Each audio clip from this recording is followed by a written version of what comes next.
আর এই মুহূর্তে রঘুনাথগঞ্জের এক ব্যবসায়ীর বাড়িতে দুঃসাহসিক চুরির ঘটনা ঘটেছে। কিভাবে ঘটলো এই ঘটনা জানাবো, পুরো বিষয়ে নজর রাখুন। বাড়িতে কেউ না থাকার সুযোগে দরজা ভেঙে বাড়িতে ঢুকে এক ব্যবসায়ী ফিরোজ শেখের বাড়ি থেকে কয়েক লক্ষ টাকা চুরি করে পালালো দুষ্কৃতীরা। রাত্রের অন্ধকারের জেরে ব্যাপক চাঞ্চল্য ছড়ায় এলাকায়। মঙ্গলবার ঘটনাটি ঘটেছে মুর্শিদাবাদের রঘুনাথগঞ্জের রাধানগর এলাকায়। বাড়িতে কেউ না থাকার সুবাদে ব্যবসায়ীদের বাড়িতে চুরি করে দুষ্কৃতীরা। কেউ না থাকার সুযোগে বাড়ির দরজা ভেঙে বাড়িতে প্রবেশ করে ঘরের জিনিসপত্র লণ্ডভণ্ড করার পাশাপাশি নগদ টাকা প্রায় 9 ভরি সোনা, 2টি এলইডি টিভি নিয়ে চম্পট দেয় বলে অভিযোগ।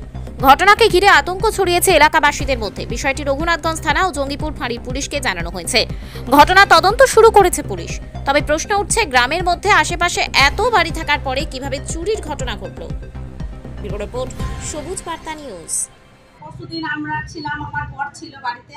সেদিন কিচ্ছু বুঝতে পারা যায়নি। আমরা সকালে তালা মেরে বাড়িতে চাবি দিয়ে চলে গেছি, এই পর্যন্ত ছিল। কিন্তু আমরা বুঝতেও পারিনি যেটা এরকম ঘটে যাবে আজকে। ওরা নাই কাশ্মীর গেছে, দাদার ভাবি কাশ্মীরে ওরা ঘুরতে গেছে। আর বলো, তুমি বলো কি হয়েছে? কি চুরি হয়েছে? সন্দেহ কি করছেন? সন্দেহ আমরা এখানকারই আছে চোর, এখানকারই চোর আছে। যেহেতু যেভাবে প্ল্যান করে চুরি হয়েছে, সমস্ত বোঝা যাচ্ছে যে এখানকারই লোক আছে। এখন পর্যন্ত চুরি হয়েছে টাকা, গয়না, এলইডি অনেক ছিল। এখন পর্যন্ত আমি ঢুকিনি, দেখতেও পাইনি। আমরা ঢুকতে পাইনি। তো কি চাইছেন তাহলে? এখন আমরা আইনে আমার ব্যবস্থা করতে চাইছি। দিদি হ্যাঁ বলো, তুমি বলো, দাদাই বলো। না বলবো না, আমার দাদার বাড়ি এটা, আর আমার ছেলের বাড়ি। গত রাত্রে বাড়িতে কেউ ছিল না, তার আগে রাত্রে ছিল। আমার দুলা ভাই আর বড় দিদি ঘুমিয়েছিল, কালকে কেউ ঘুমায়নি। সকালবেলা উঠে আমি তালা খুলতে এসে বাড়িতে দেখছি সমস্ত কিছু ছড়িয়ে ছিটিয়ে আছে। আমার বড়দাকে ডেকে দেখালাম, দেখার পরে সমস্ত কন্ডিশনগুলো তো আপনারাই দেখলেন, কি হয়েছে না হয়েছে, বাকিটুকু তো আপনারাই দেখলেন। ভিতরের কথা বলতে ক্যাশ দাদার 8 থেকে 9 লাখ মতো ক্যাশ ছিল, আর 9 ভরি মতো সোনা ছিল। কতগুলো দরজা ভেঙেছে? দরজা 4টে দরজা ভেঙেছে, আর দেয়াল ফেওয়াল হাবি জাবিগুলোকে ভেঙেছে। 2টো এলইডি নিয়েছে, একটা 42 ইঞ্চি, একটা 32 ইঞ্চি। তো একরকম গাড়ি লাগিয়ে নিয়ে যা, না হলে তো সম্ভবত স্যার সেটা হতে পারে। আর বাড়িও তো খুব সিকিউর বাড়ি। সিকিউর বাড়ি। আপনারাই দেখলেন কটা করে সমস্ত কিছু ইনডোর আউটডোরগুলো লাগানো আছে। গেটকে কীভাবে ভেঙেছে সমস্ত কিছু আপনারাই দেখলেন। ক্যামেরা খুলে যা ছিল সব নিয়ে চলে গেছে। যা ছিল সব নিয়ে চলে গেছে। এবং এই আলমারি ওই ঘরের আলমারি এই ঘরে নিয়ে এসে রাখা হয়েছে, নিয়ে যেতে পারেনি এটাকে।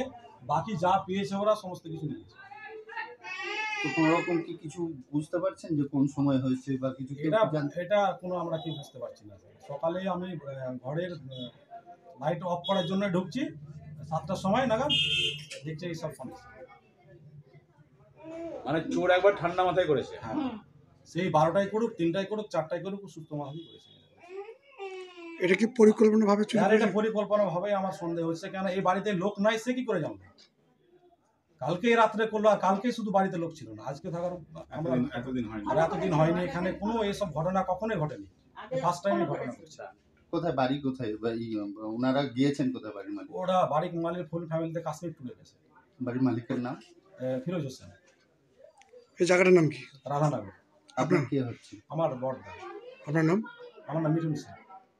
সোনা কতটা মতো গিয়েছে? সোনা ওই 9 ভরি মতো বললে, আর 8-9 লাখ মতো ক্যাশ ছিল। সব নিয়ে চলে। আর কিছু দলিলপত্র হাবি জাবিগুলো এখনো আমি দেখিনি, স্যার যেহেতু বারণ করেছে আমাকে, আমি এখন হাতে লাগিয়ে দেখতে পারিনি। ডায়েরি ফাইরি হাবি জাবির কথা বলেছে, ওগুলো না কমপ্লিট হলে স্যার না আমার কোনো মতো দিলাম, ওগুলো দেখতে পারি। পুলিশ এসছে, পুলিশ আছে। আপনারা কি কমপ্লেন করেছেন? আমরা কোনো কমপ্লেন লিখিয়েছি স্যারকে, স্যারের সমস্ত কিছু দেখে যেটা করার স্যারই।